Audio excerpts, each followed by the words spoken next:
Ley de Igualdad para la Mujer, proyecto de ley aprobado en primera discusión. Seguimos conversando con la diputada Fairuz Airal y estamos hablando, bueno, de todas las demandas que tienen las mujeres de buscar ese equilibrio, esa igualdad. No se trata de estar por encima del hombre, ni por debajo, ni atrás, sino estar al lado para trabajar en la consecución de metas, de un mejor país, de lograr proyectos juntos donde nadie resulte discriminado ni menos. Y muchas veces, o a lo largo de la historia, las mujeres nos hemos tenido que enfrentar a diversas situaciones. Antes no teníamos derecho a la educación, luego no teníamos el derecho a la educación. Bueno, todavía en algunos países es una deuda pendiente para las niñas y jóvenes, pero por ejemplo en nuestro país, hacia 1945, si mal no recuerdo, es que la mujer pudo ser electa, participar en procesos electorales.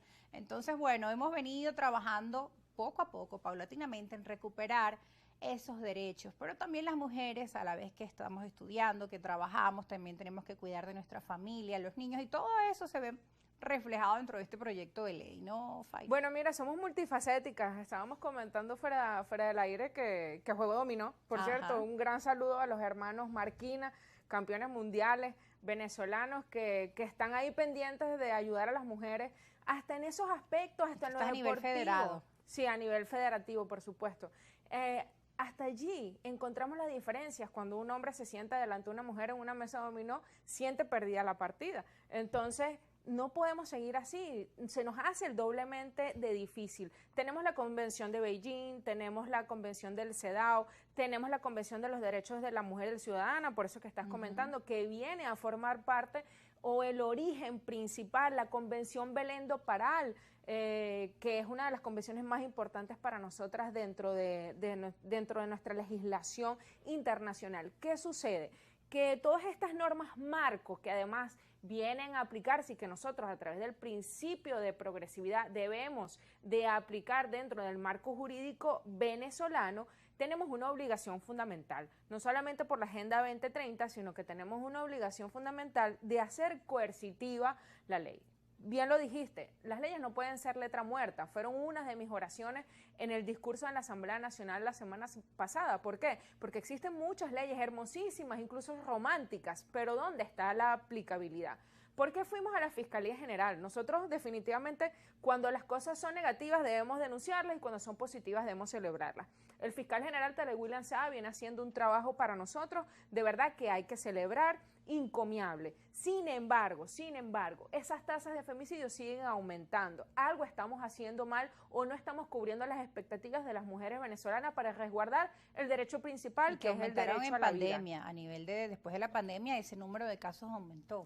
Por supuesto, porque sobre todo también existen muchas mujeres, fíjate, hay unas estadísticas que son asombrosas. Más del 65% de los hogares venezolanos están cubiertos solo por la presencia femenina. 7 de cada 10 mujeres en el país no tienen acceso a anticonceptivos, es decir, no se protegen. Más de 9 de 10 mujeres en el país no tienen acceso a que se puedan realizar exámenes, puedan ir a un médico y de forma gratuita revisarse todo esto de lo que son las enfermedades. Y no solamente eso, uno de los temas principales, que si bien es cierto, no forma parte quizás de la ley, sino de otros aspectos de salubridad pública, existe un 85.3% en donde la fecundidad está en Venezuela reflejada en adolescentes. No estamos protegiendo a nuestra población de mujeres jóvenes. ¿Esto qué produce? Esto produce definitivamente el rompimiento del núcleo familiar, que como lo dice nuestra Constitución, nuestro Código Civil, es la célula fundamental de la sociedad venezolana y por ende nosotros, desde nuestro partido y como mujeres que somos en igualdad de condiciones, estamos buscando esa paridad donde podamos decir y podamos proteger a las mujeres. ¿Qué es lo que estamos haciendo? ¿Cuáles son los desafíos de este año 2024 para las mujeres venezolanas? El tema económico es un tema que no puede pasar desapercibido. Una mujer que sale a la calle, que además por lo general es la que guía el hogar y por lo general queda abandonada por el hombre. Una adolescente de 15, 16 años, ¿cómo se puede enfrentar a un embarazo que además no cuenta con los recursos necesarios? Y ahí empieza abandonando sus estudios, lamentablemente luego vienen los problemas económicos financieros, ¿no? Así es. Entonces nosotros tenemos que entender como país, como región, que debemos de cubrir ciertos aspectos. A mí me interesa mucho, de verdad, la ley de igualdad de las mujeres, me parece muy interesante porque cubre muchísimos aspectos que en un programa no lo vamos a poder hacer todo. Sin embargo, te habla de la obligatoriedad que existe o, digamos, del exhorto que existe hacia el CNE de que aplique la cuota paritaria del 50-50% para los cargos de elección popular, que me parece indispensable, porque eso quiere decir que ya las direcciones nacionales de los partidos no podrán suplir a la mujer de forma arbitraria. Eso es una condición especial. Y debe estar ya para las próximas elecciones regionales. Ese tema... Listo, depende, ¿no?, de los lapsos, si da o no da los lapsos luego de sancionar. Hay que esperar la segunda discusión, que es donde se revisa artículo por artículo. ¿Cuándo está prevista, Fairuz? Eso depende del calendario. Hoy, por ejemplo, se estaba ya en segunda discusión la ley para los discapacitados, muy interesante. Estamos haciendo cosas vanguardistas, innovadoras, no lo puedo negar. Sin embargo, en este aspecto sí te digo que no depende de si estamos en una bancada oficialista opositora. Hay temas que hay que tratar de forma unificada. Nosotros, por supuesto, y para los neoespartanos, es muy interesante porque para Nueva Esparta, para las islas de Margarita y Coche, el año pasado o desde que venimos de pandemia, hemos tenido unos altos, elevados porcentajes relacionados a la violencia contra la mujer. Entonces, estas leyes que se están emanando desde la Asamblea Nacional, no solamente es que son importantes y vanguardistas, sino que quizás es posible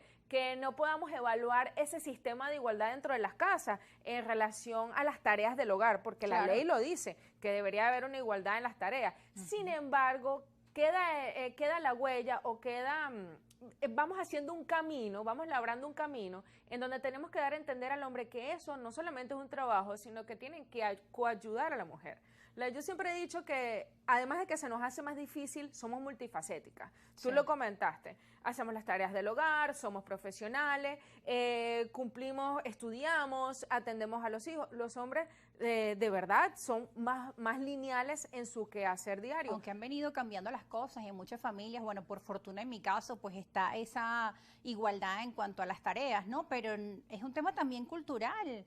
Y no hemos avanzado lo suficiente en eso. ¿Cómo esta ley puede ayudar a que en las casas, a que esto llegue a las casas, diputada? Bueno, forma parte de los desafíos, que es crear, por ejemplo, número uno, red de mujeres, de una forma en donde puedan unirse en una sola voz a crear talleres de formación.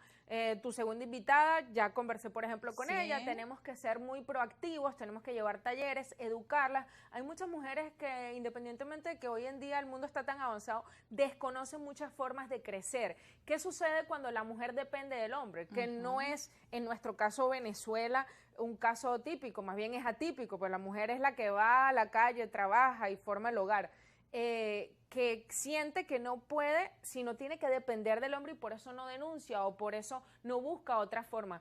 La pandemia nos enseñó en Venezuela que tenemos que el emprendimiento lo tenemos a la hora del día, en donde tú puedes desde otras formas, desde formación, desde oficio, crear un destino. Nosotros desde Acción Democrática este año lanzamos un plan piloto en Carabobo. Este viernes me dirijo a Mérida. El sábado 16 de marzo tenemos un gran acto nacional en Mérida donde vamos a agrupar a más de 150 mujeres, en donde le vamos a hablar no solamente de la perspectiva partidista, sino desde la perspectiva de la formación del ambiente en donde las mujeres podemos ir adelante. Una de las cosas, Rosa, que son muy interesantes y ya para finalizar, es que las mujeres cuando denuncian, además de todo el miedo y logran hacerlo, no tienen a dónde ir. Una de las cosas que debemos de seguir solicitando o exigir son esas casas de abrigo, de refugio, para que ese miedo no llene a las mujeres y ellas se puedan permitir denunciar y no vivir más en ese ciclo de violencia. Muchas no denuncian por temor a represalias, otras por la dependencia económica financiera que nos comentaba. Es un tema de múltiples aristas y esperamos que todos sean abordados dentro de esta comisión de la Asamblea Nacional. Si la gente tiene preguntas, también te puede escribir a tus cuentas en redes sociales. Por favor, para despedir. Fairuz Piso Araili es mi cuenta en Instagram y Fairuz HB mi cuenta de X. Así es. Twitter. Bueno, muchas gracias, diputada Fairuz, por acompañarnos. El tiempo vuela y son muchos los temas que seguiremos más adelante abordando en este espacio después de la segunda discusión para ver cómo va en detalle esta ley para la igualdad de la mujer. Y la diputada mencionaba un tema importante que es la educación.